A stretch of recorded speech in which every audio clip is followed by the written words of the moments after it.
এমনটা কখনোই হতো না। আমি খুনি। শান্ত হও অনেক। এগুলো কি বলছো বলো? মেঘলার কি খবর? মেঘলা ঠিক আছে তো? সে ভালো আছে।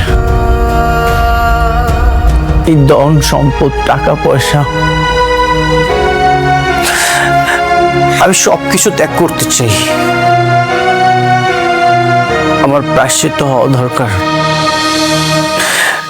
যতদিন পর্যন্ত না এই পাপের প্রায়শ্চিত্ত আমি করতে পারছি, আমি আর এইসবের মধ্যে থাকবো না। বৃষ্টি,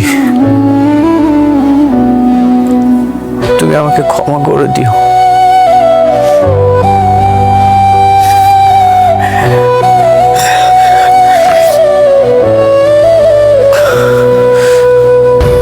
অনেক অনেক যেও না, অনেক অনেক।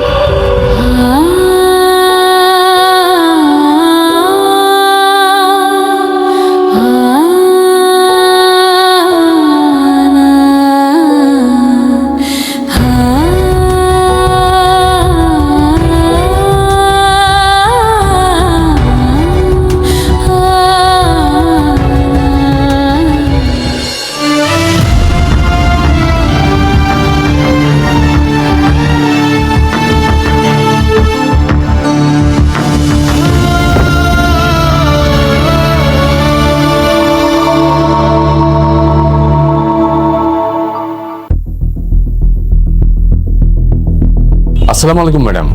ওয়ালাইকুম আসসালাম। আমার বাবার দেয়া যে পৈতৃক সম্পত্তিটা আমার আছে, যে বাড়িটা আমার নামে লেখা আছে, সেই বাড়িতে আমি আমার আব্বা আম্মারে নিয়ে আজকে উঠতে চাই। এই নরকের বস্তিতে আমি আর থাকবো না। ঠিক আছে ম্যাডাম, আমি গাড়ি পাঠিয়ে দিচ্ছি, আর এদিকে আমি সবকিছু রেডি করে রাখছি। ধন্যবাদ।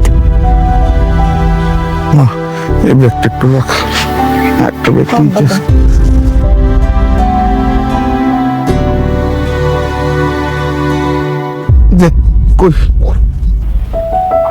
জব্বার চাচা, করিম চাচা, আপনারা সবসময় আমাকে আগলায় রাখছেন, বিপদে আপদে সবসময় পাশে ছিলেন। আপনাকে ঋণ কোনোদিন শোধ করার মতো না। তাই এতদিনে আমি এটা বুঝতে পারছি দুনিয়াতে টাকার মূল্যটা কত বেশি। আমি আমার সন্তানটা হারানোর পর এটা হারে হারে টের পাইছি। সেজন্য এখন আব্বা আম্মারে লয়ে আমি আমার বাড়িতে যাইতেছি। আপনারা আমাকে জন্য দোয়া করবেন। মেঘলা, ভুইলা যাইস না, তোর যখন মন চাইব তুই আয়া পড়বি বস্তিতে আমিও দেখতে। চিন্তা করিস না, অবশ্যই আসবো। আমি কথা দিয়া যাইতেছি, আমি আপনাকে ভুলবো না। আপনাকে বিপদে আপদে সবসময় পাশে থাকবো। তাই আমার এখন যাইতে হইব। আমি আমার আব্বা আম্মারে লইয়া আমার নিজের বাড়িতে থাকবো। গাড়ি চলে আসছে। আম্মা চল। আব্বা চল মা।